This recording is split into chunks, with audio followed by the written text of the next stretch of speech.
Hey! Today I'm bringing you another holiday horror film. Open Water is a film from 2003 and it's about a couple that are on vacation and they decide to take a trip to do scuba diving. Because of a miscalculation on the count, the boat leaves without them while they're still underwater. The concept of the film is based on the real-life story that happened to Tom and Eileen Lonergan. Tom and Eileen were a married couple from America, and they had just finished their work as teachers in Fiji. They were going back home, but they decided to make a stop first in Australia. On the 25th of January 1998, Tom and Eileen joined 24 other people in a boat from the company Outer Edge and sailed around 40 kilometers off the coast of Queensland to see the Great Barrier Reef. And I remember I did one of those trips. When you were a newbie like myself, you would go down to see the reef with an instructor, like hand in hand with an instructor, and he would guide you around the reef. But if you were an experienced diver, like they were, that time they had to just go on their own and do their thing. When they finished seeing all those beautiful fishes and corals and Nemo and all that jazz, they went back to the surface and they found out the boat was gone. So they had been left by themselves in the middle of the ocean. The thing is, nobody noticed that Tom and Eileen were missing until 2 days later, on the 27th of January, when they were cleaning the boat and they found a bag that contained, among other personal belongings, Tom and Eileen's passports. Immediately, a huge search by air and sea took place. That included boats from the Navy, ordinary people boats, professional scuba divers. They all went looking for them for 3 days. However, Tom and Eileen's bodies were never found.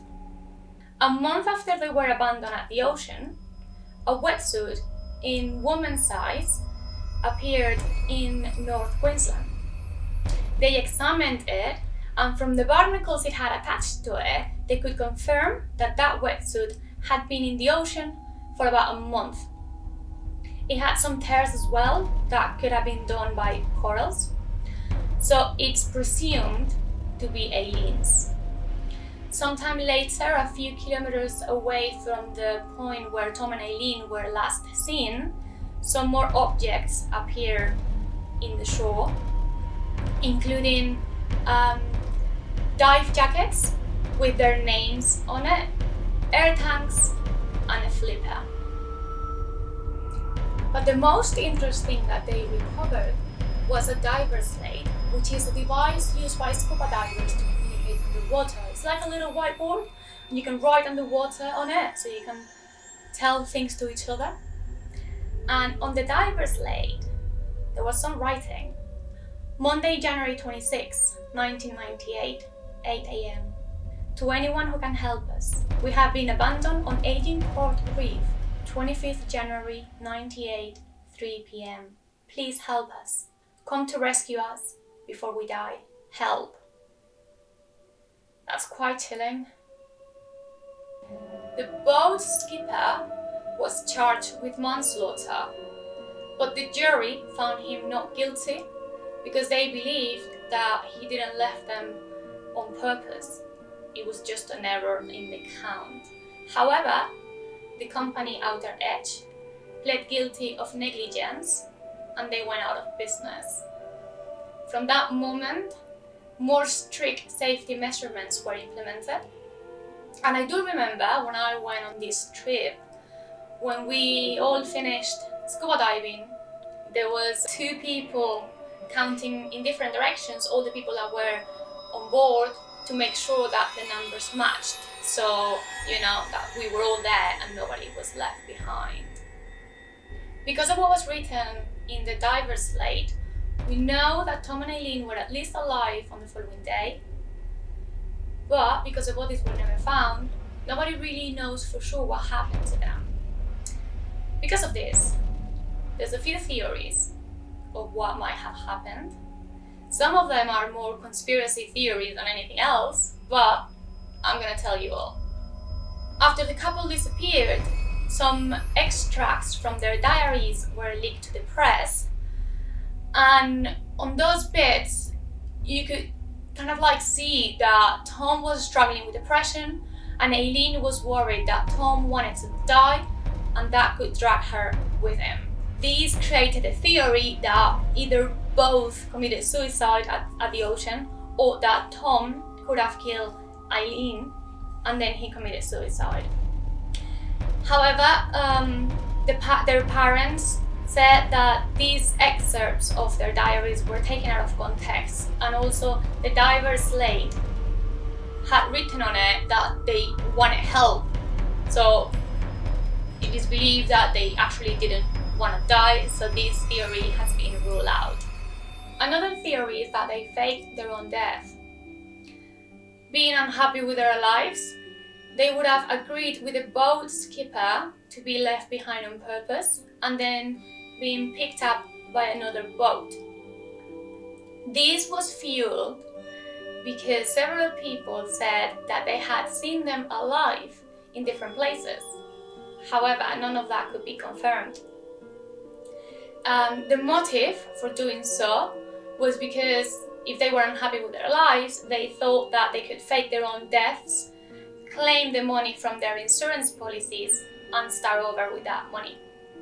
The thing is, none of their bank accounts were ever touched again, and their insurance policies were never claimed. So this theory doesn't really make any sense, and it has also been ruled out.